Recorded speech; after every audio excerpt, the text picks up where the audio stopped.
Imagine finding a forgotten treasure in your grandmother's closet, a dusty case hiding not just an old object, but a lifetime of stories, a tangible piece of your family's history.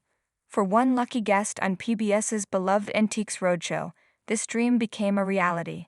But when a clip of his incredible find surfaced online years later, it wasn't just the staggering value that got people talking. It was one simple, audacious move by the expert that sparked a firestorm of debate. The story begins, as the best ones often do, with a family legend. A guest brought in a beautifully aged acoustic guitar during the show's 2009 stop in Raleigh, North Carolina. It wasn't just any guitar, it was a whisper from the past. He shared its journey. His grandmother had bought it from her brother just before he left to serve in World War II. The plan was simple. She'd hold it for him, a promise of his safe return. But life, as it so often does, unfolded in unexpected ways. He came home, but the guitar remained with her, a silent keeper of a family promise. It was passed to the guest's father, and then finally to him. Holding it, you could almost feel the weight of generations. At some point in time, the guest noted with a smile, somebody played this guitar a lot.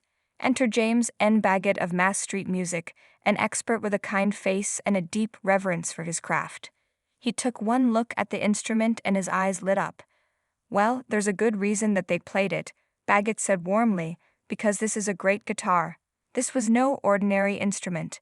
Baggett identified it as a 1937 Martin D18. For those in the know, that date alone is enough to cause a flutter of excitement.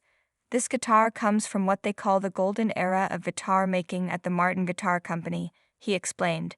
He painted a picture of Nazareth, Pennsylvania, in the 1930s, where craftsmen were creating legendary instruments. He spoke of the materials with a passion that was infectious. A top made of rare Adirondack spruce, which Martin later replaced with Sitka spruce, making this model all the more coveted. He pointed out the rich ebony of the fingerboard and bridge, and the warm mahogany of the back, sides, and neck. This wasn't just wood and wire. It was a masterpiece of luthiery, a pinnacle of acoustic engineering from a bygone era. Even with a minor imperfection, a past owner had refinished or overfinished the top, slightly affecting its value. The guitar was a titan.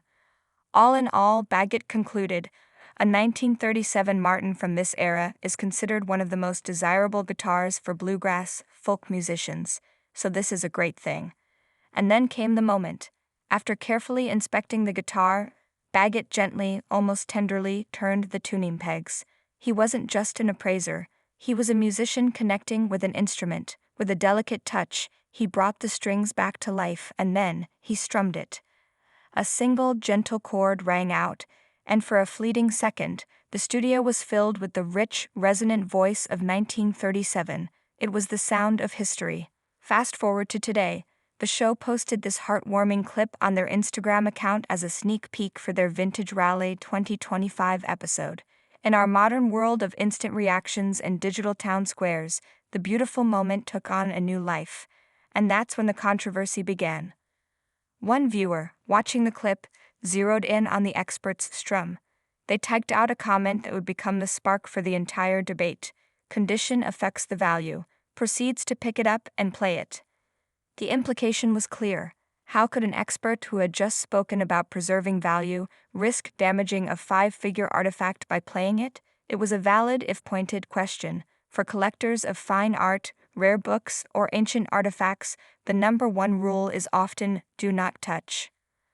Was this a reckless act that could diminish the worth of a priceless heirloom? But almost immediately the cavalry arrived.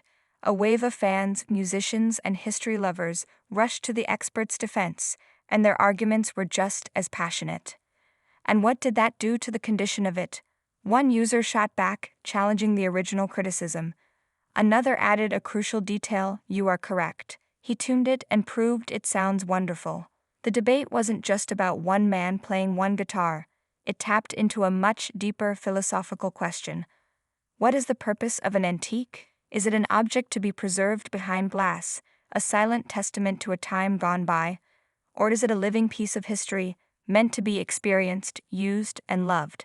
For many, a guitar is not a statue. Its soul is in its sound. It is meant to be played. Doesn't hurt it, a commenter stated simply.